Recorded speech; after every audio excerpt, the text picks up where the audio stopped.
El sistema tegumentario. El tegumento, o la piel, proporciona al cuerpo una cubierta protectora impermeable que cubre la superficie externa del cuerpo. Este es el órgano más voluminoso del organismo. Su superficie suele ser aproximadamente 2 metros cuadrados. Su peso es variable de 4,5 a 5 kilogramos. Equivale al 7% del peso corporal. Existen áreas donde el espesor de la piel es muy pequeño, como en el área de los párpados, y hasta 4 milímetros, como en el área del talón. A grandes rasgos describimos que la piel es más gruesa en superficies dorsales, como codos, como rodilla, también relacionado a extensión, y es más delgado en superficies ventrales o de flexión. Nosotros lo ubicamos en la parte más superficial del cuerpo. Tenemos que también describir que existe debajo de la piel el tejido subcutáneo, que le podemos llamar también fascia superficial. Luego de la fascia superficial, que tiene grosor variable dependiendo de la parte del cuerpo, tendremos esta fascia que le llamamos fascia profunda, la cual está desprovista de tejido adiposo y es más bien una capa densa de tejido conectivo, que nos va a recubrir distintas áreas corporales, y su nombre, la fascia profunda, va a tener ese nombre dependiendo del lugar donde está. Tendremos aquí fascia pectoral y podemos tener fascia braquial. Luego de esto tenemos que mencionar las funciones generales de la piel. Sin duda alguna, el revestimiento y la protección. Esa protección es contra bacterias, contra microorganismos, pero también protege contra los rayos ultravioleta gracias a la melanina. También protege con la pérdida de líquidos corporales, haciendo una contención también de las estructuras corporales, ayuda al equilibrio ácido-base y a la regulación térmica. Es un medio para ayudarnos a percibir el medio externo, y también nos ayuda en la síntesis y almacenamiento de vitamina D. Cuando nosotros vemos la piel, la dividimos en dos capas. La principal va a ser acá la epidermis, la más superior, y luego la dermis. La hipodermis como tal va a ser la capa de la fascia superficial o tejido subcutáneo. La piel, como dijimos, está formada por la dermis y y la epidermis. En la epidermis, empezando por la epidermis, mencionamos que la célula principal va a ser el queratinocito. El queratinocito va a ser un epitelio pavimentoso, un estratificado queratinizado, y va a formar hasta el 90% de los componentes del estrato de la epidermis. Además tendremos melanocitos, tendremos células de Langerhans y células de Merkel. Describimos que en la piel delgada, que es en casi toda la que encontramos en la superficie corporal, se encuentran 4 capas en la epidermis, pero en la piel gruesa, en sitios de fricción, se encuentra una quinta capa. Esa quinta capa va a ser por el estrato lúcido, que describiremos más adelante. Las células que forman las distintas capas se van sustituyendo de abajo hacia arriba, de manera que se sustituyen progresivamente, y este proceso puede tardar aproximadamente de 20 a 30 días. La epidermis, como mencionamos, estaba formada por 5 estratos en los lugares de mayor fricción. El estrato más inferior es una hilera de células que le llamamos estrato basal. Ese estrato basal se sigue por el estrato espinoso, que es uno de mayor tamaño. Luego tenemos el estrato granuloso, tendremos el estrato lúcido y por último y final el estrato córneo. Aquí se describen los estratos y todo esto corresponde al estrato córneo. La epidermis, en cambio, es desde aquí hasta la parte más superficial del estrato córneo. La importancia del estrato basal es que es una hilera de queratinocitos cúbicos que son células madre. Ellas contienen filamentos intermedios de queratina y se van a ir dividiendo para formar las células hijas que irán subiendo al estrato espinoso. Se describe que a este nivel encontramos melanocitos. Los melanocitos son las células encargadas del pigmento melanina y encontramos células de Merkel, que ellas actúan como receptores táctiles con el disco táctil que se encuentra en la dermis. El estrato espinoso se caracteriza por ya ser una hilera de 8 a 10 hileras de queratinocitos multifacetados, con haces de filamentos intermedios de queratina que les da este aspecto también cuando se unen con las distintas células, aspecto de espinas. Esto es por las uniones celulares entre los distintos queratinocitos que en el microscopio de luz da este aspecto y es lo que le dio el nombre de estrato espinoso. Se caracteriza por que recibe las prolongaciones de las células melanocíticas. Esas células de los melanocitos se encuentran en el estrato basal, pero sus prolongaciones se dirigen a las células del estrato espinoso y ahí va transfiriendo los gránulos de melanina. Esos gránulos de melanina son los que van a proteger al núcleo de las células y dará ese pigmento oscuro característico. También llegan células de Langerhans, que son células del sistema inmunitario. Vienen desde la médula ósea e infiltran en la piel y protegen esta área para reconocer antígenos. La tercera capa ya es una más pequeña, de 3 a 5 hileras, que le llamamos estrato granuloso. Lo característico aquí es que ya las células empiezan a alejarse de la dermis y eso desencadena una respuesta donde empieza a degradarse la misma célula, empieza a morir. Esta muerte celular que se va desencadenando es parte de la maduración del queratinocito. Además, aparecen gránulos lamelares que contienen lípidos. Esos lípidos más adelante se van a verter en estas capas y van a ayudar a hacer una membrana o una barrera más bien lipídica. Además, vamos a tener ya células que contienen proteínas de queratoyalina que convierten los filamentos intermedios de queratina en queratina. Por último, el estrato lúcido, que aclaramos nuevamente, se ve en piel gruesa, consta de 4 a 6 hileras de queratinocitos muertos, que son planos y transparentes con grandes cantidades de queratina. Y la que se encuentra en todo el cuerpo será el estrato córneo, que contiene de 25 a 30 hileras de queratinocitos muertos, aplanados que contienen sobre todo queratina. Seguimos con la siguiente capa, se llama dermis o corion. Esta es derivada del mesodermo. Es la segunda capa de la piel y es la encargada de la nutrición de la misma. Eso es importante. Hemos dicho que a medida que se alejaba el queratinocito de la dermis moría. Eso es porque la epidermis, entre sus características, es ser avascular. En cambio, la dermis es la que se encarga de la irrigación y nutrición de todo. Está formada sobre todo por tejido conectivo denso y regular con colágeno y fibras elásticas. Tiene células como fibroblastos, mastocitos, linfocitos y macrófagos. Y sustancias fundamentales como el ácido hialurónico y proteoglicanos. A medida que esta red de la dermis va a cambiar con el tiempo, es lo que produce ese efecto en la piel de envejecimiento, cuando se pierden esta elasticidad y distensibilidad que da este tejido conectivo.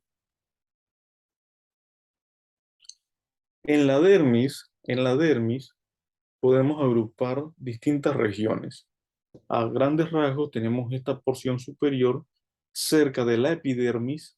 Noten la epidermis lo pequeña que es. Cerca de la epidermis, esta región le llamamos región papilar. La región papilar se caracteriza por tener plexo subpapilar, que es el que irriga la epidermis, y por tener corpúsculos de Meissner, que son receptores del tacto. Además, vamos a tener la región reticular. que es la de mayor tamaño, formada por redes o retículos que van más o menos orientados en el mismo plano. Ahí también encontramos receptores de tacto como los corpúsculos de Pacini. Nosotros describimos que ya se encuentra más profundo un área lobulillar donde se empieza a ver tejido adiposo y se forman masas o lobulillos y lo consideran algunos autores como otra capa de la dermis. La unión entre la epidermis y la dermis se caracteriza por estos pliegues epidérmicos. Son estas proyecciones de la epidermis hacia la dermis. Y también por las papilas dérmicas. Este es el pliegue epidérmico o cresta epidérmica y esta es la papila dérmica. Aquí es donde se encuentran los plexos subpapilares que mencionamos aquí, que se encargarán de irrigar, de nutrir las células del estrato basal, que son las de mayor actividad metabólica. Esa unión se hace más fuerte en lugares donde hay mayor fricción, porque permiten la cohesión o la unión entre ambas capas y evitando su separación, y también es la que se carga de dar estos aspectos característicos de los pliegues epidérmicos en las yemas de los dedos. Recordar que la hipodermis es el tejido subcutáneo o fascia superficial y se encuentra con abundante tejido adiposo. Este tejido adiposo también tiene funciones de protección con la temperatura. Se considera uno de los mayores depósitos de tejido adiposo y su distribución no es igual en todas partes del cuerpo. Hay lugares como el antebrazo, hay lugares como el brazo y el abdomen, donde va a ir aumentando el almacenamiento del tejido graso. Analicemos los ligamentos cutáneos. Los ligamentos cutáneos van a ser unos retináculos o unas prolongaciones de la fascia profunda que se dirige hasta el tejido subcutáneo. Vemos cómo de la fascia profunda se dirige al tejido subcutáneo y ayuda a fijar todas estas estructuras. Lo importante de esto es que dependiendo dónde se encuentre, dependiendo la cantidad y el tamaño de esos ligamentos cutáneos, vamos a tener piel con mayor elasticidad, capacidad de moverse, o vamos a tener lugares como este, donde tenemos fibras cortas y abundantes, donde va más fija el tejido subcutáneo con la fascia profunda. Cuando hablamos de la dermis, tenemos que recordar o repasar que ahí se encuentran los anexos cutáneos. Los anexos cutáneos los vamos a dividir en piel, uñas, glándulas sudoríparas y glándulas sebáceas. Cuando hablamos de los folículos pilosos, cuando hablamos del pelo, tenemos que hablar del folículo piloso y tenemos que hablar de la glándula sebácea. Los pelos se encuentran en el cuero cabelludo, en cavidades nasales y el conducto auditivo externo. El pelo tiene un tallo que es la porción más superficial y en mayor parte se prolonga más allá de la piel, y la raíz, que es la parte profunda del pelo que penetra en la dermis y en algunas veces en el tejido subcutáneo. Dependiendo tanto como la raíz o el pelo o el tallo del pelo, podemos ver que está dividido a su vez en partes. Una parte central que le llamamos médula, luego viene la corteza y la parte que la limita será la cutícula. Esto es una vista ahora axial y vemos la corteza. Esta es la parte de la corteza. El centro era la médula y el borde que lo va a limitar será la cutícula. El folículo peloso, como decíamos, está en la piel, está en la dermis, perdón. Y la raíz del pelo está rodeada por ese folículo piloso. Ese folículo piloso parece una vaina donde va a guardar esa raíz del pelo. Ese folículo piloso estará formado por prolongaciones que vienen desde la epidermis y por la misma dermis que la rodea. y nos va a dar esta área. En la parte más distal vamos a ver el bulbo del pelo, que es esta parte distal que se hace más ancha y está formada en el extremo inferior de la raíz del pelo y la papila dérmica.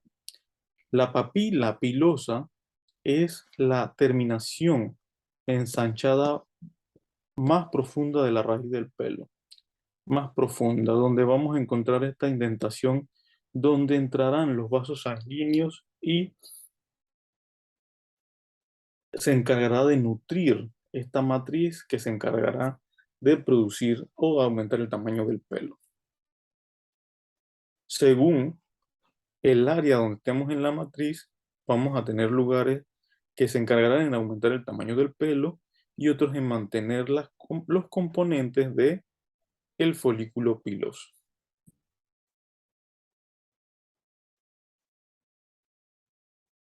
Estos son los componentes del mismo folículo piloso. Cuando hablamos de la piel, nosotros mencionamos que dependiendo su relación con el vello, podemos llamar esa piel atricosa o sin vello o glabra. Hay pérdida de piel que ya sería patológica en lugares donde había pelo y esto le llamaremos alopecia. Y podemos también tener una piel con abundante tejido, con abundante pelo, que le llamamos piel tricosa o hirsuta.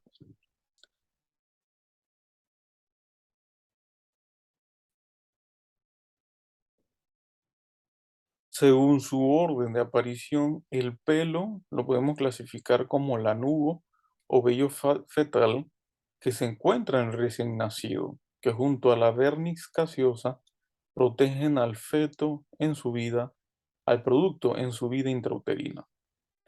También tenemos el vello, la piel vellosa, el vello, que es ese pelo característico del niño.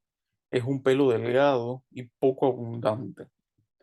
Luego de alcanzar los caracteres sexuales secundarios, se reemplaza en ciertos lugares el vello y aparece el pelo terminal, que se caracteriza por ser más grueso.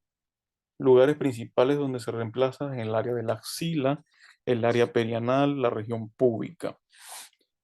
En el hombre hay un mayor reemplazo de vello por pelo terminal, donde tenemos el hombre reemplazo de pelo principalmente en abdomen, pecho, barba, espalda e incluso miembros y extremidades. Hablamos de las glándulas sebáceas siempre relacionadas con este folículo piloso.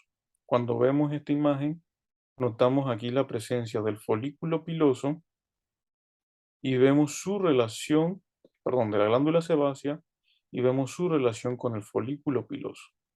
Esa glándula sebácea vierte su secreción en esta parte y en el mismo lugar donde sale el pelo, por ahí saldrá ese tejido, esa sustancia liberada, que va a ser el sebo.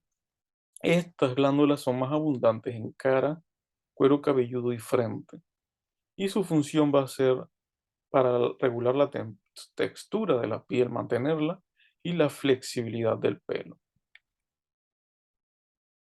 siempre relacionados con el folículo piloso. Del folículo piloso tenemos que también notar este músculo erector del pelo. Este músculo erector del pelo cuando contrae y hace la piloerección, favorece la salida de ese sebo por la glándula sebácea a través de ese canal.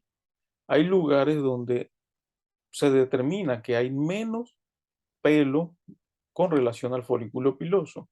Lugares característicos son la piel de la nariz y la de los labios, que donde ya tenemos hasta ausencia de pelo. Las otras glándulas importantes son las glándulas sudoríparas.